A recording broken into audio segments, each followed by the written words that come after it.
This week's Torah portion is Parshas Shemos, and in Parshas Shemos we see the ultimate distillation and focus on the elements of what brings a nation, starting with individuals one by one, and then combining into being an entire nation's descent into slavery. And we see the tremendous effort that's necessary, really a divine, godly effort, to put all the energy into trying to take these people out of a mentality of slavery. But what we see from Parshas Shemos, the first Torah portion of the book of Exodus, is that the Jewish people essentially decided that the most important thing for them after the passing of Jacob and after the passing of Joseph was to belong. They decided they wanted to belong, they wanted to be taken care of, they wanted to be provided for, and that's wanting to belong and that wanting to be taken care of led them to abandon most of their special uniqueness as the Jewish people and their special qualities of being the ones who are supposed to lead and provide a spiritual and leadership example to the world, but rather trying to emulate their Egyptian neighbors. And that then led them into a greater and greater descent. God forbid that we should never experience such a thing, but we see that that's how it happened when they made those decisions. Then once the Paro and the elite of Egypt decided that they needed to restrain the growth of the Jewish people, that there was growth, the population growth was the threat. Population growth is, by the way, always the greatest threat to the elites in every society, because the masses of the people that they can no longer control, the masses of the people that they no longer have any dominion over, puts them under threat. And this is exactly what the Torah says happened in Egypt. And so they came up with a plan to try to enslave the Jewish people, and they succeeded by telling the Jewish people, who are already doing their best to belong and already doing their best not to stand out, to say to them, listen, we're going to do some public infrastructure projects, and even the king himself is going to come down. Everyone's going to be involved. Prove your loyalty to the state. Come and do it. And the Jewish people showed up with everyone else, and Paro showed up with his shovel. And then the second day, Paro didn't show up, but the Jews continued to show their dedication to the cause. And for the few days, only the Jews showed up. And then the taskmaster said, well, you got to meet the production quantities. You got to get this infrastructure built. And then they were enslaved. And as the enslavement deepened, then became reliant on the steadiness of the food that was provided to them. Even the meager food became better than having to deal with the unknown of depending on God Almighty. And then they became so fearful of the whip of the slave master that they preferred to comply and do everything that the slave master said, rather than possibly angering the slave master.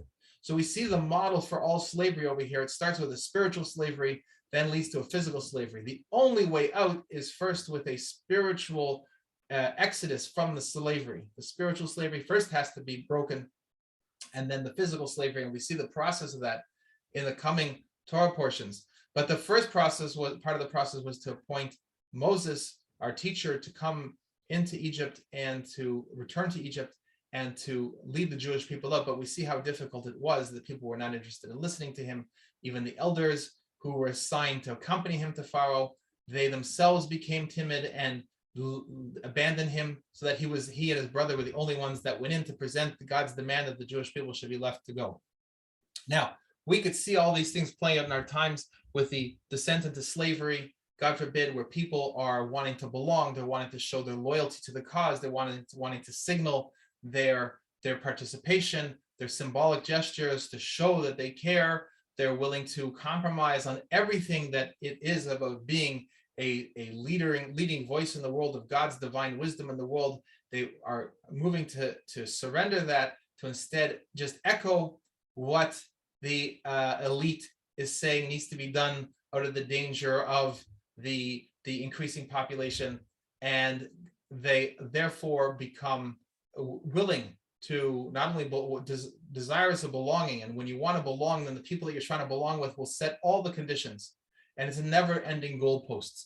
And then they'll say, okay, and now here's some food boxes, and then people become dependent on that. They don't want to lose that. They don't want to anger the taskmasters. They don't want to say no to the next task that's given to them, the next requirement, the next mandate, the next thing that's put upon them, to be able to prove that they're that they're willing to do whatever it takes for the benefit of the state and the public interest. And therefore, that is called slavery. That is what the end result looks like. It's well underway right now. And we need to recognize that the solution is a spiritual exodus from that, the underlying desire to belong, the desire to be taken care of, the desire, the fears of coming to greater harm, the fears of breaking out of the slavery. And that is what our job is as the extensions of Moses, our teacher in every generation, and every person has this spark of extension in him. The job is to bring the message of God Almighty to every person, to say to them and to say to all the people who seek to enslave the people, no, let my people go that they may serve me.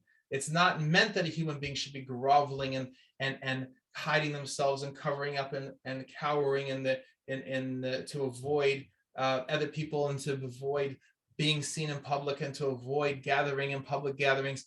This is not the way God seeks that we serve him. He wants us to come together to serve him. He wants us to visit the sick. He wants us to take care of those people who need help. And then wants us to get together for weddings. He wants us to get together for communal prayer. He wants us to get together for communal meals. This is what God's command is. And people have to realize that when they say, oh, well, they're going to surrender that, they are surrendering into the state of slavery, because the people that they're surrendering to will always seek more and more in order for them to be able to prove themselves. And the fear of what other people are going to think will always then help cause them to descend further and further into a state of slavery. So our job is, in Parshas Shemos, is to realize that the only solution is to increase the population. It is to go directly above the fear of these elites that ran the Egyptian society and say, no, we are going to defy that. We are going to defy this idea that there's more children should not come into the world. We are going to answer only to God Almighty, like the midwives did, and the women will bring the children, will bring about the conceptions, they will bring about the childbirth, they will bring about the raising of the children in spite of whatever threats are thrown at them.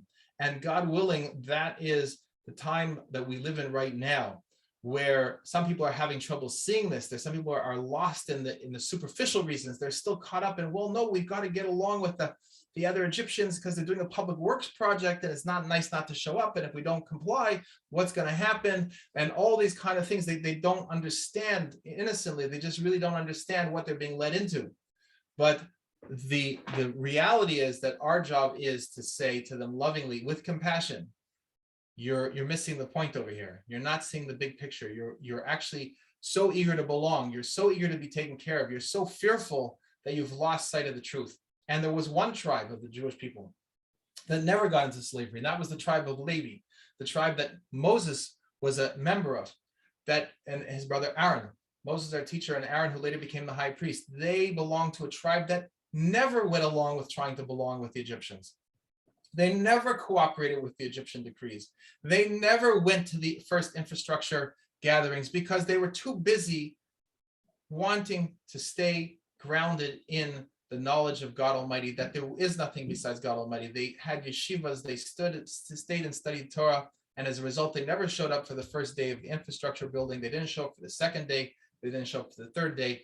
And by the time as the Jewish people were descending into slavery, the tribe of Levi was remaining free people. And it's because of them that remained free that they were then able to rescue the rest of the Jewish people, not only from the Egyptian exile, but they were then able to rescue the Jewish people from later incidences where such as the sin of the golden calf, where the Jewish people fell into the trap of getting concerned that they needed to come up with intermediaries and other forces to take care of them. So the message for today for Parshas Shemos is to take stock, sit down with your family and take stock of just remaining in the tribe of Levi, whether you're descended from Levi or not. The Rambam says every one of us, every human being actually is able to dedicate himself to the service of God Almighty and become and emulate the tribe of Levi. And that is our job of our generation. The job of in this Torah portion is to take our stock of ourselves, take stock of our family members and say, I am going to remain devoted and cleave unto God Almighty. And that is what will guide my actions. I'm not needing to belong. I'm not needing to have someone take care of me. And I'm not needing to be fearful of anything, because God Almighty has created two worlds. There's this world and the next world. There's only one God. And I am not concerned about my physical well-being or anything else in the physical world. My job is to be here to present and to say what God would have me say and do in this time and space. And therefore, when we act that way, when we call our family members together that way, when we go into the synagogue on Shabbos, when we go into the places where we gather with people over the next coming days, we bring this message of certainty, this message of hope to every single human being. And we then know that automatically, once a person is connected to God Almighty, they'll automatically know what the right thing is to do. We don't have to give them an instruction manual. The dignity and the divinity of a human being actually flows just naturally, and it will come out to the forefront. And that, my friends, is what we're looking for, what we're praying for thousands of years will happen, when every single human being is going to recognize God Almighty, that every human being together is going to recognize God Almighty and be in this dedicated to the service of God Almighty. And God willing, we should merit that. It should not have to be a slow process. It should not have to be a painful process where the awareness and the recognition of God Almighty comes through the opposite of the negativity and destructive things happening. But rather, we should just say, God, we are ready. We want Mashiach now. We are ready to accept that there is nothing besides God Almighty. We're willing to ignore all the other things, all the other calculations. We're willing to increase the world's population. We're willing to bring joy and happiness to every single human being. And God Almighty, we are committed to that. We want you to end this show now and say, we have graduated from the exile. We are willing to exit this exile right now with every single Jew and every single human being. We're willing to exile right now without having to endure even one more instant of any concealment.